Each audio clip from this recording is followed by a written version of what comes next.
Canara bank देश का दिग्गज सरकारी क्षेत्र का बैंक, जहां सरकार की हिस्सेदारी लगभग 63% है। 1906 में इस बैंक की स्थापना हुई थी। 9,600 से ज़्यादा ब्रांचेस हैं बैंक के पास और 11 करोड़ से ज़्यादा कस्टमर, 10,000 से ज़्यादा एटीएम। आइए मुलाकात करते हैं बैंक के एग्जीक्यूटिव डायरेक्टर देवाशीष मुखर्जी साहब कार्यक्रम में हो रहे हैं शामिल। सर ने कोलकाता यूनिवर्सिटी से एमबीए की डिग्री हासिल की है फाइनेंस में, और 1994 में आपने पीएनबी के साथ करियर की शुरुआत की थी, और तब से अब आप केनरा बैंक के एग्जीक्यूटिव डायरेक्टर के तौर पर कामकाज संभाल रहे हैं। नतीजे में आपके सामने रख दूं जो कल आए हम। नेट इंटरेस्ट इनकम में 6% की बढ़त दिखी है, मुनाफा 10% बढ़ा है, प्रोविजंस में 10% की कमी आई है साल दर साल, और तिमाही दर तिमाही भी 5% की कमी आई, जो कि अच्छा है।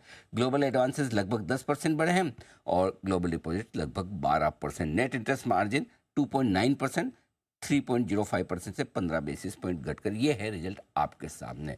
मुखर्जी साहब, बहुत बहुत स्वागत है आपका। नमस्कार सर, धन्यवाद आपका जी बिजनेस को समय देने के लिए। नमस्कार सर।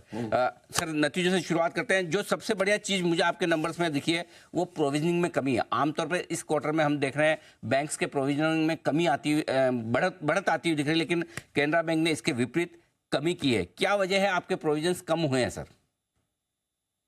नहीं, देखिए, इसका जो मूल वजह है वो ये है कि हमने अपना स्लिपेज पे कंट्रोल किया, और हालांकि हमारा जो रिक्वायर्ड प्रोविजंस है एनपीए पर, उस पे हमने कोई कमी नहीं की है, बल्कि हमने एक्स्ट्रा प्रोविजन भी किया है कुछ स्टैंडर्ड एसेट्स पे, जो कि मतलब हमें लग रहा है कि थोड़ा वीक है। तो 560 करोड़ का एक्स्ट्रा प्रोविजन भी हमने किया है, जो कि SMA-0 SMA-1 अकाउंट है, एक आधा है ऐसा बड़ा अकाउंट जिसपे कि हमें शक है कि डाउट है कि ये अकाउंट स्लिप हो सकता है।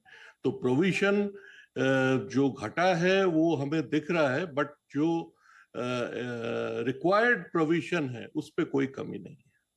ओके, बिल्कुल ठीक बात है। तो ये एक अच्छा संकेत है। नेट इंटरेस्ट मार्जिन थोड़े से घटे हैं सर, 15 बेसिस पॉइंट। क्या वजह है और इसमें क्या इंप्रूवमेंट का स्कोप है, या फिर मुश्किल रहेगा डिपॉजिट्स के सिचुएशन को देखते हुए?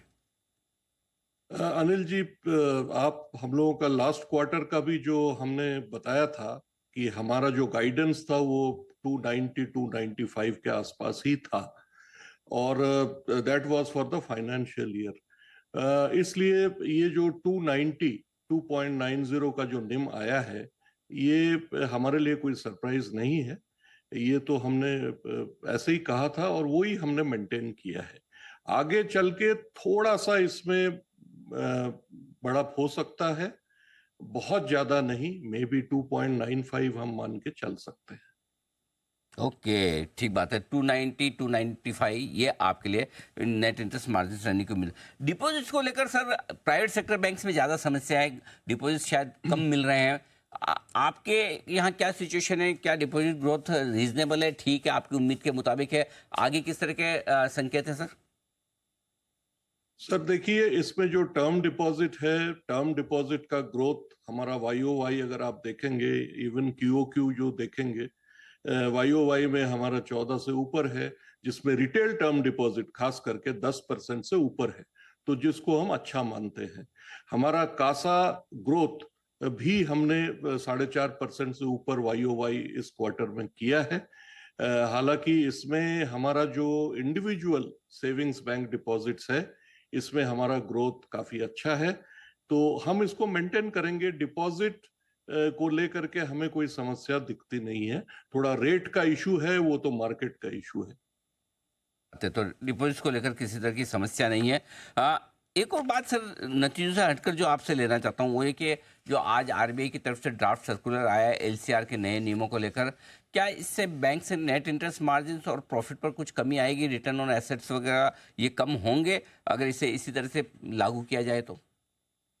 मैं इस पे 2 मिनट लेना जी चाहूंगा। जी सर। ये एलसीआर हमारे बैंक का जो अभी का है वो 135 से 140% का है, as against RBI prescription of 100%। तो हम बहुत कंफर्टेबल पोजीशन में है एलसीआर में आज।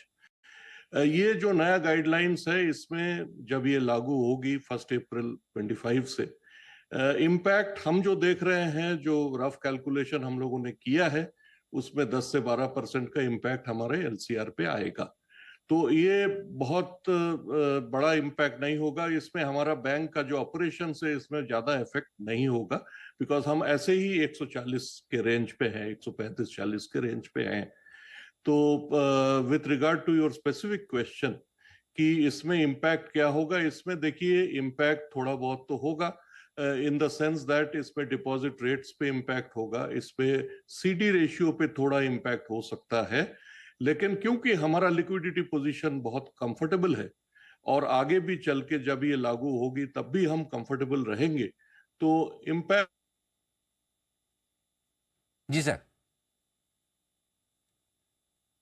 ओ, लगता है मुखर्जी साहब से हमारा संपर्क थोड़ा सा कट गया है, उनकी फ्रेम फ्रीज हो गई है, लेकिन काफ़ी कुछ हो जी सर, माफ़ कीजिएगा, आपके से कनेक्शन टूट गया था, आप एलसीआर पर बात बता रहे थे जी।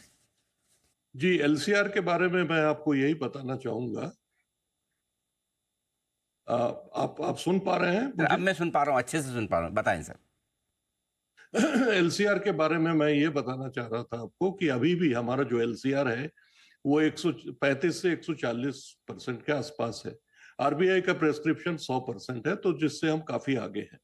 तो इसका जब लागू होगा फ्रॉम 1 अप्रैल 2025 से, तब भी हमारा इम्पैक्ट 10 से 12% से ऊपर नहीं होगा।